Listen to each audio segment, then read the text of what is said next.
Welcome back. Today you're going to take a look at a couple different camp kitchen setups, as you can see pictured here in front of you.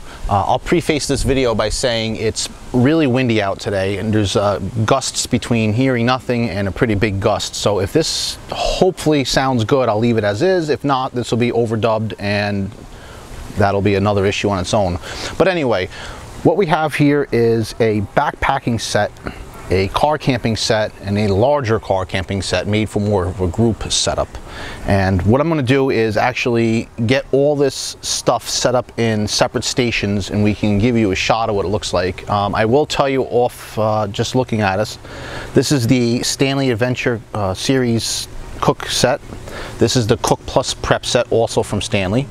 We have a can of Primus Power Gas. Now this is a 4-season mix for this particular stove here. This is the MSR Pocket Rocket.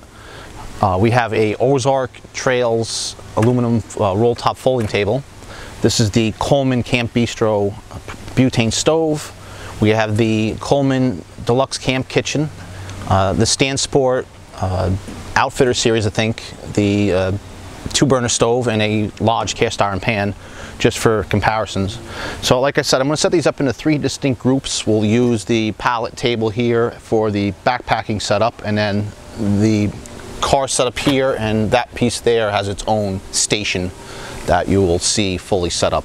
Now I don't intend on making this how to set up each individual thing, so we won't really do that, but I'll go over each little piece once it's actually set up. There are plenty of videos on YouTube right now to show you how to set this stuff up, so that's not really necessary.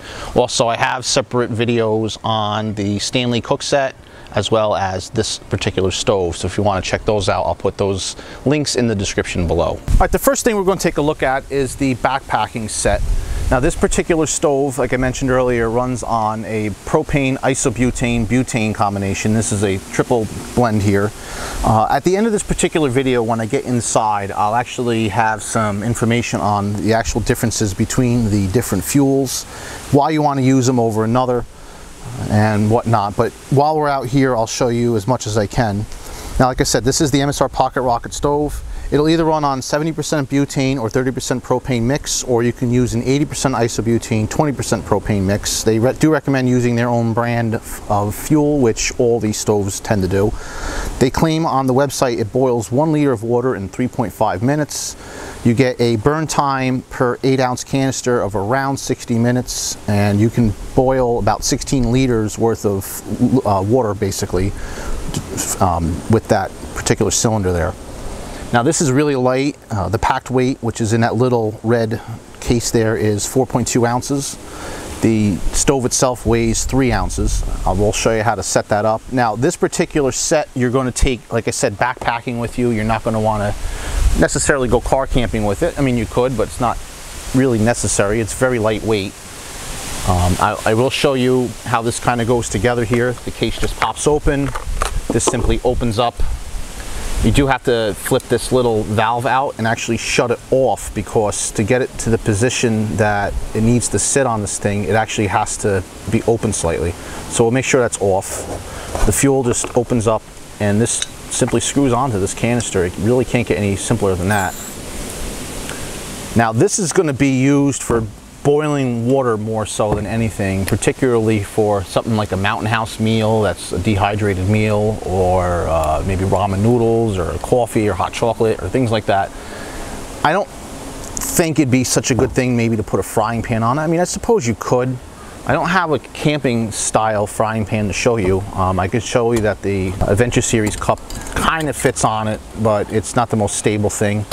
I do prefer something a little bigger than this. I mean, I did buy it for this particular purpose, but it does sit in there kind of okay. You do have to watch it. I mean, if you're on a level surface like this, it shouldn't be such a big deal, but anything other than that, I don't recommend using it. I'll cut behind the camera here real quick, and I'll show you the larger cook pot. That just sits on there perfectly. This is just a little heavy maybe to take with you backpacking, with the bowls and the spatulas and everything inside of it, so you might want to reduce the weight. But other than that, it does fit on there really well. Now, it is a windy day, so that might be to our disadvantage or our advantage. We can fully test out how this thing's going to work. Now I might have to wait for the breeze to die down just a little bit. Now you do need matches with this. It doesn't have any kind of a piezo ignition or anything like that. So we'll just use the good old-fashioned click lighter here. I'm going to get the stuff out of the way we don't need. Now I want to try to see if that claim of 3.5 minutes for that 1 liter of water is true. Now this particular pot goes up to 20 ounces, which is actually under that. 1 liter is about 33 something ounces. We can actually use the larger pot for that, and since this is a little bit more stable on it, I think that's a better idea.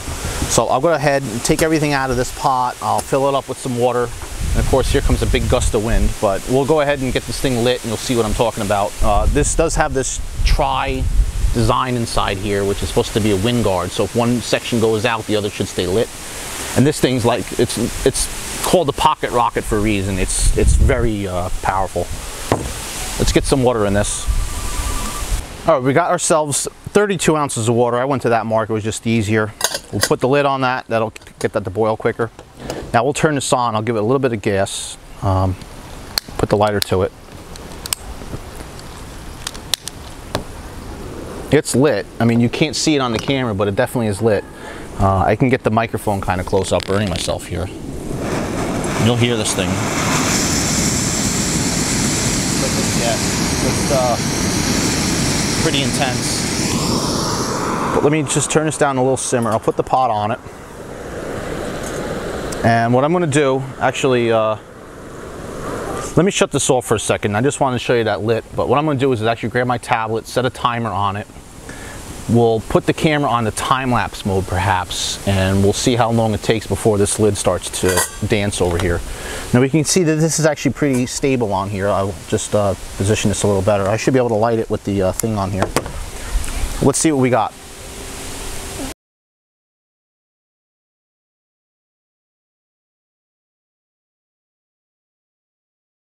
All right, not completely sure if I'll be able to edit in the time-lapse because it's the first time I've actually done anything like that. So I went back to standard recording.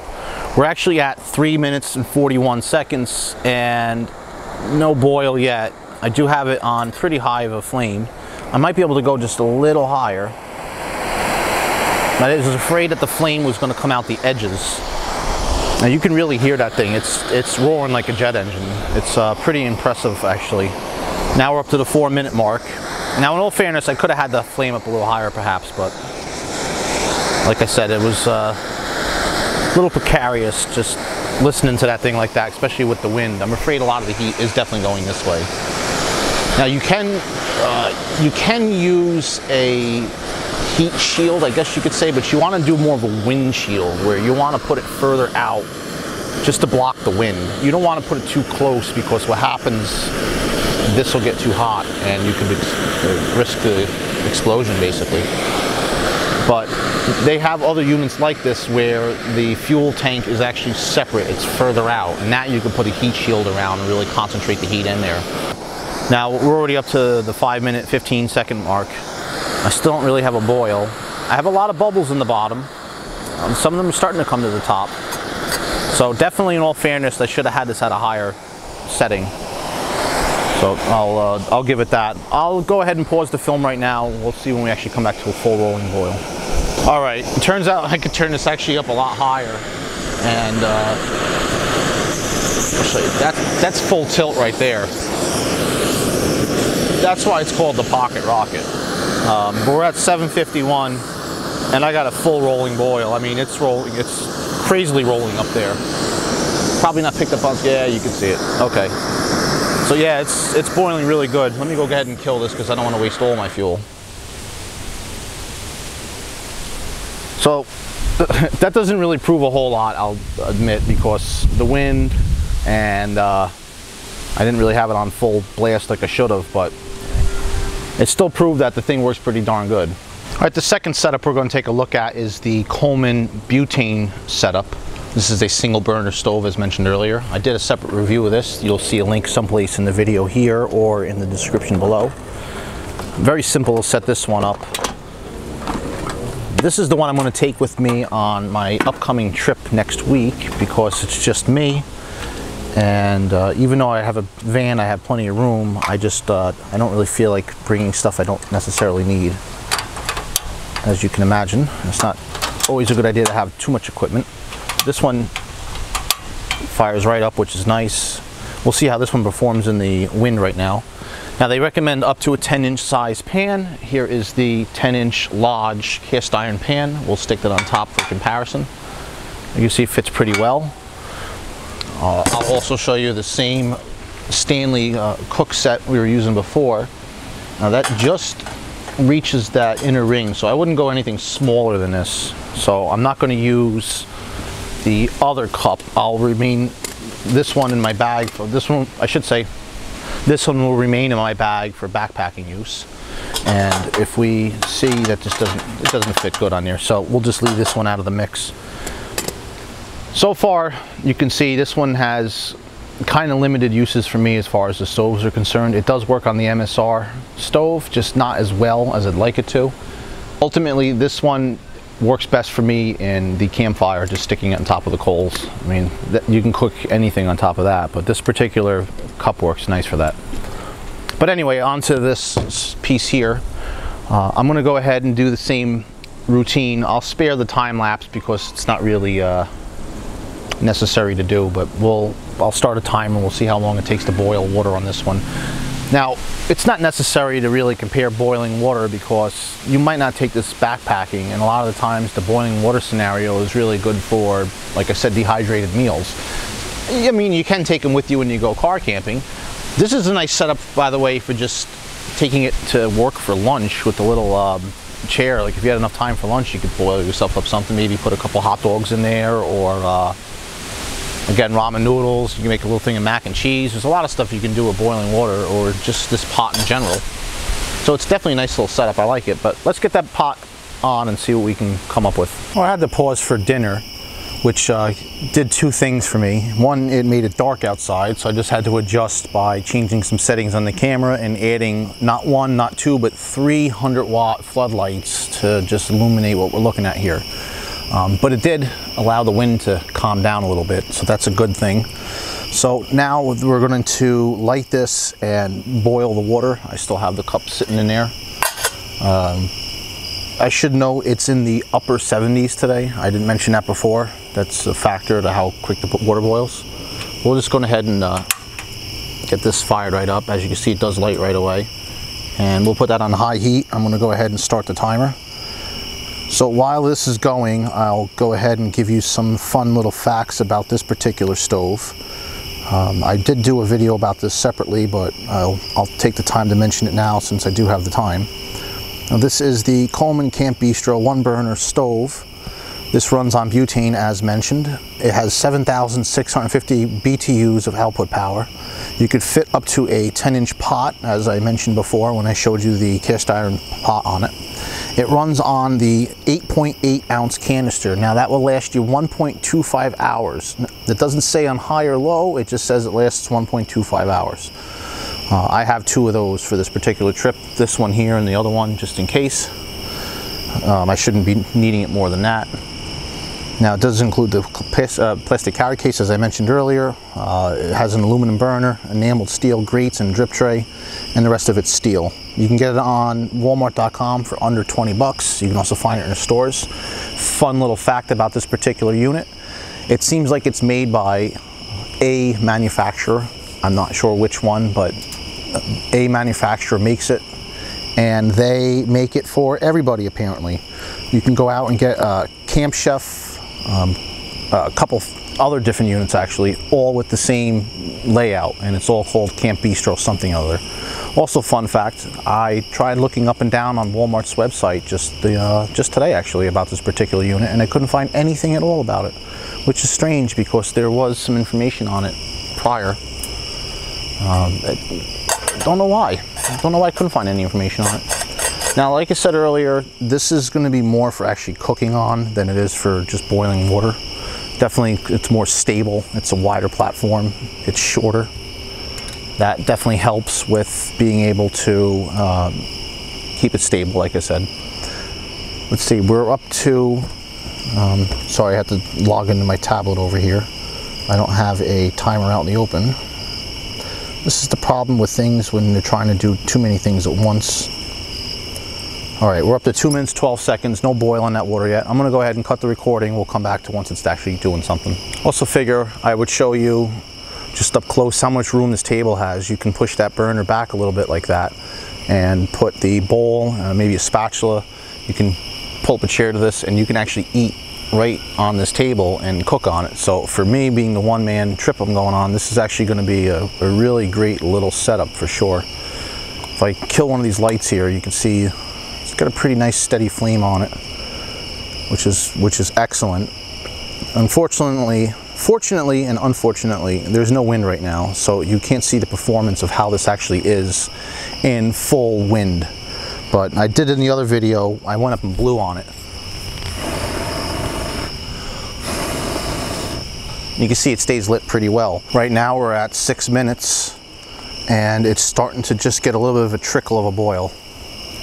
At 6 minutes and 16 seconds, 17 seconds.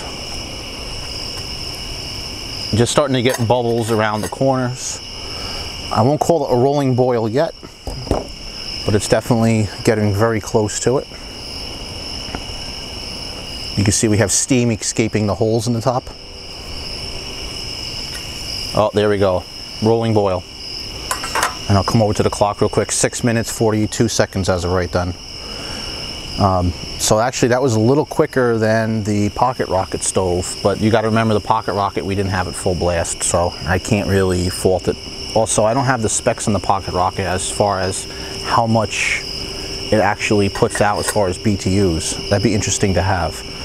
Okay, now what I'm going to do is show the third setup, which is the larger camp kitchen, which is just off to my right over here. So I have to adjust the lighting and a few other things, and we'll be right back. And here we have our third and final setup. This is the large car camping set. This is perfect for groups. Certainly a little bit larger than just me, but it works well for 2+ people. We have some features here, such as a sink. There's a shelf down the bottom for storing various items. There's hooks at the top that slide on this little rail, and you can use those for various utensils. We have some baskets over here for different spices and whatnot. There's a long rod that comes up in the background over here, and that's actually got a light hanging from it. That's what you would use to hang a lantern of some sort. Other features are this little waste basket in the corner over here, which is just a little mesh basket. And that's pretty much it. There's a towel rack at the bottom there. That's not really the greatest towel rack. It works by suction, but I find that hanging it from something else works a lot better. And then we can see we have the Stansport stove at the end. This is the Outfitter series stove. Now, I like this particular kitchen because it has that piece offset and you have this huge prep area and a sink. A lot of the other ones I looked at were different, and I went with this for this particular reason. I'll probably end up just taking this bin with me when I go, just so I have a sink. And you can actually cut the circle out in the middle here and use this like a drain if you put the piping into it, if you really wanted to, or some kind of hose. But anyway, the focus is the stove. I'll show you when we open that up here. There are 2 windscreens that set into the corner here like so. And it's all stainless steel in here. It has the same piezo ignition like the other stove does. There's 2 separate controls, obviously. And we have the standard regulator. Now this is, sorry for the light, I should show you over here.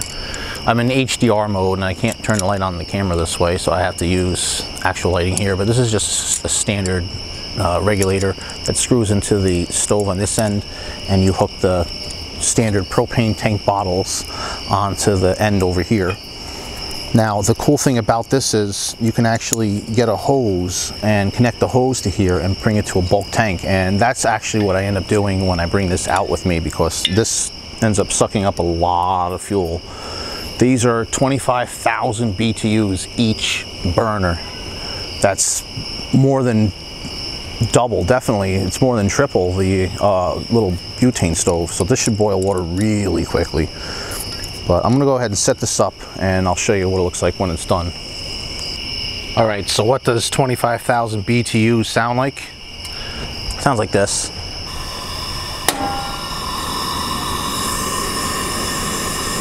That's got a pretty good roar to it. I'll shut that one off. Actually, we'll just put the pot of water on there.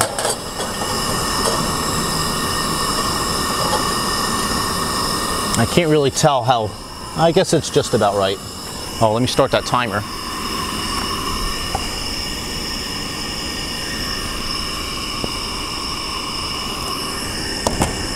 Also, that's the 10-inch cast iron pan on there. So you can see there's plenty of room on this stove. So let's see, it's at 2 minutes now.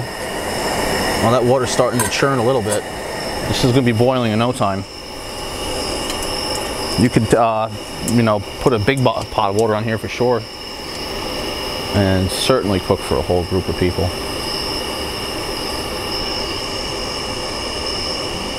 Look at that flame underneath there. It's like red hot.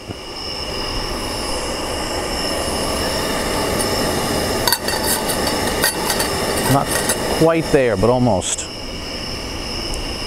This is a pretty interesting look at all these different devices, so you can actually get a good comparison to see what each one will do for you.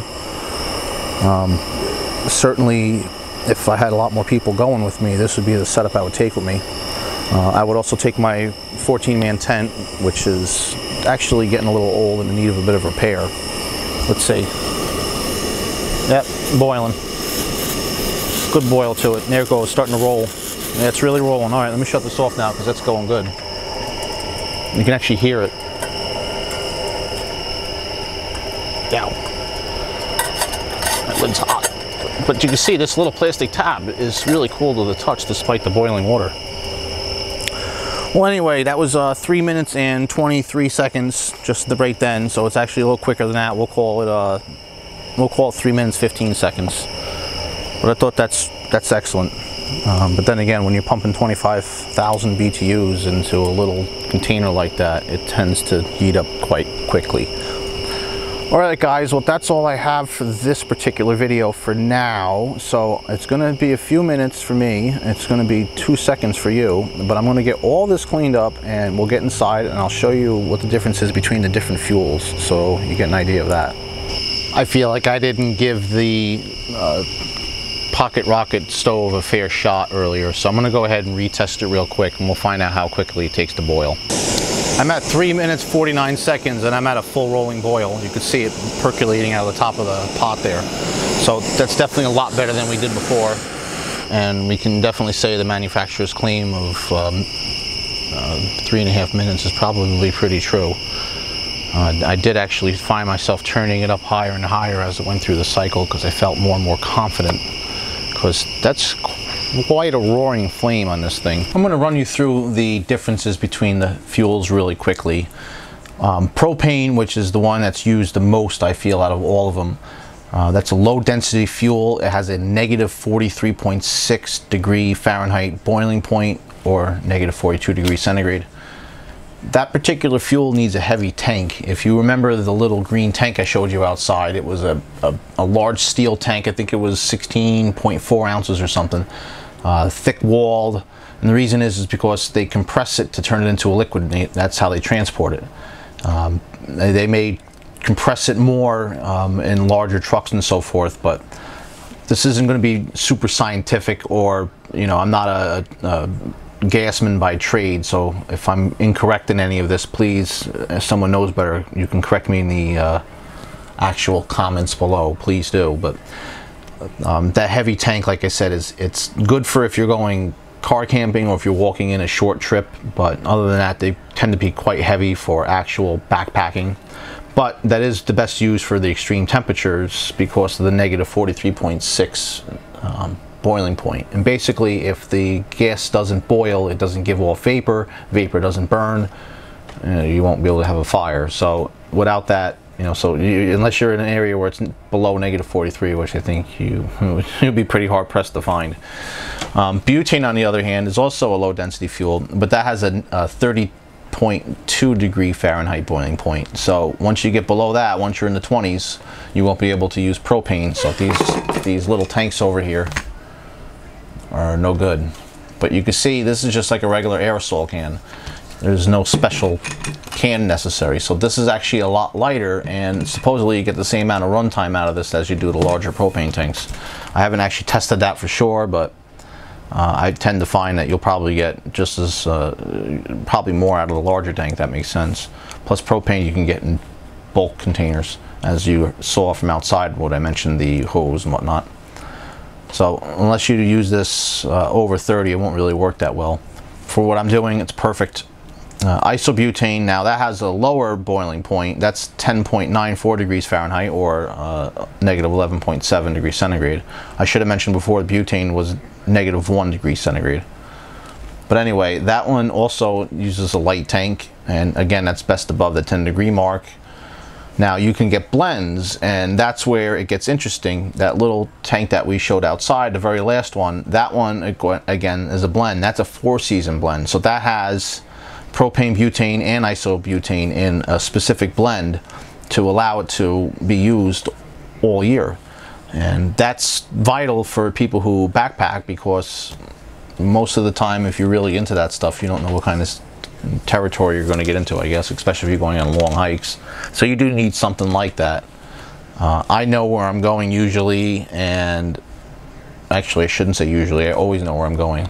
I do have backup plans for just in case something happens. Bit of a prepper, I guess you could say. Not too hardcore, I don't have a lot of stuff stocked up, but it's good to know that I have stuff and a way to prepare it. But anyway, that's really definitely now all I have for this video. I hope you found it interesting. I still have that loadout video coming up where I'll show you the rest of the gear that I have and what I'm bringing in particular with this trip. And that'll give me time to also clean out all the unneeded tools from the van, so I can get that all loaded, whatnot, and get this trip ready to go. It is already Labor Day weekend. It's actually Monday, Labor Day right now. It's in the evening, so I'm going to get this video ready to upload for Tuesday, which is probably right now when you're watching this particular video. And we'll see you next one. Thanks for watching.